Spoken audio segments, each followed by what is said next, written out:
Hi, good morning. This is Mira again for my third video of the series How to Start Learning Speaking English at Your Home. And my third tip is listening English. See what happened. बहुत सारे students क्या करते हैं, अगर उनके सामने अगर कोई इंग्लिश बोल रहा है तो वो लोग उससे बात ही नहीं ढंग से करते, भाग जाते हैं. ठीक है, उनको उस बंदे में कोई इंटरेस्ट नहीं आता. तो ऐसा नहीं है. देखो, अगर आप सामने इंग्लिश स्पीकिंग इंसान से बात ही नहीं करने में इंटरेस्ट दिखाओगे, मीन्स आपके सामने वाला इंसान अगर इंग्लिश खुद नहीं बोल रहा है तो आप कैसे बोलोगे? Fine. So this is my third tip. My first two videos, first one was confidence level, improve your confidence level. Second video, reading lots of material of English. And my third tip, as I said to you before, listening lots of English. अब क्या है, English movies की मैंने last video में भी बात किया था और उसमें मैंने बोला था सबटाइटल्स को पढ़ना है. या ऑफ कोर्स ट्रू, सबटाइटल्स को पढ़ना है. अब क्या होता है कि लिसनिंग में क्या होगा कि आप जब इंग्लिश मूवी देखते हो ना तो बहुत सारे लोग क्या करते हैं, डब्ड मूवी देखते हैं. Means English to Hindi, English to their own mother tongue, means English to their own tongue. नहीं, इंग्लिश मूवी को इंग्लिश में देखिए. तो वो जो डायलॉग्स हैं, एक दिन नहीं समझ आएंगे, 2 दिन नहीं समझ आएंगे, 3 दिन नहीं समझ आएंगे, 4 दिन नहीं समझ, कब तक नहीं समझ आएंगे. अब क्या है, एक और तरीका बताती हूँ. देखो, I will say you one more method for learning, for watching English movies. अब इंग्लिश मूवीज को इंग्लिश में देखना है, लेकिन कैसे?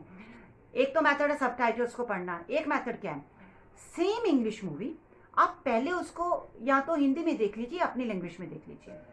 जब आपने वो मूवी हिंदी में देख ली, अब क्या कुछ डायलॉग्स हमारे दिमाग में रहते हैं, राइट? अब वही English movie after 1 or 2 days आप उसी इंग्लिश मूवी को इंग्लिश में भी देखिए. फाइन. हिंदी में देखिए, उसी इंग्लिश मूवी को इंग्लिश में भी देखिए. सो स्लोली उसके जो डायलॉग्स हैं आपको समझ आने शुरू हो जाएंगे. Fine. So listening is the best method. देखो, अब जब कुछ लोग अपनी कंट्री में रहते हैं, मीन्स चलो हम इंडिया में रह रहे हैं, तो हम बोलते हैं ना कि हमें इंग्लिश समझ नहीं आ रही. वो सामने वाला बंदा इंग्लिश बोल रहा है, हमें नहीं समझ आ रही, क्या यार हिंदी में बोल, हमारी लैंग्वेज में बोल. फाइन. लेकिन जब आप foreign country, English speaking country में चले जाते हो, वहाँ पे 1 year रहते हो, मीन्स कुछ टाइम रहते हो, तो कैसे इंग्लिश आ जाती है?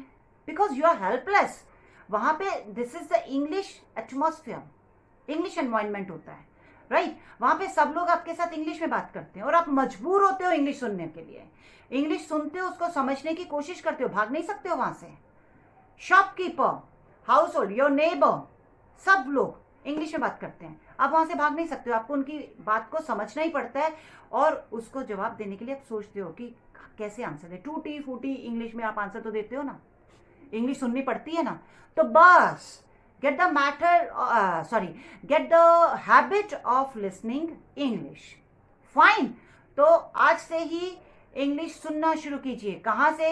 English songs, English dialogues from English movies, fine, English videos from YouTube. शुरू कीजिए. 1 week दे रही हूँ, हर डे मीन्स डेली का एक वीडियो देखिए, चाहे तो यूट्यूब से, और मुझे बताइए कोई बेनिफिट हुआ मेरे इन तीनों वीडियोस में से. Fine.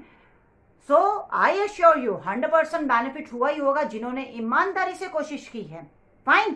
So next Monday I would come with my 4th video of the series. Bye bye, take care and best of luck for your hard work. कोई भी प्रॉब्लम हो मुझे लिखिएगा कमेंट में, right? I'm always here to help you for improving your English. Bye bye, take care.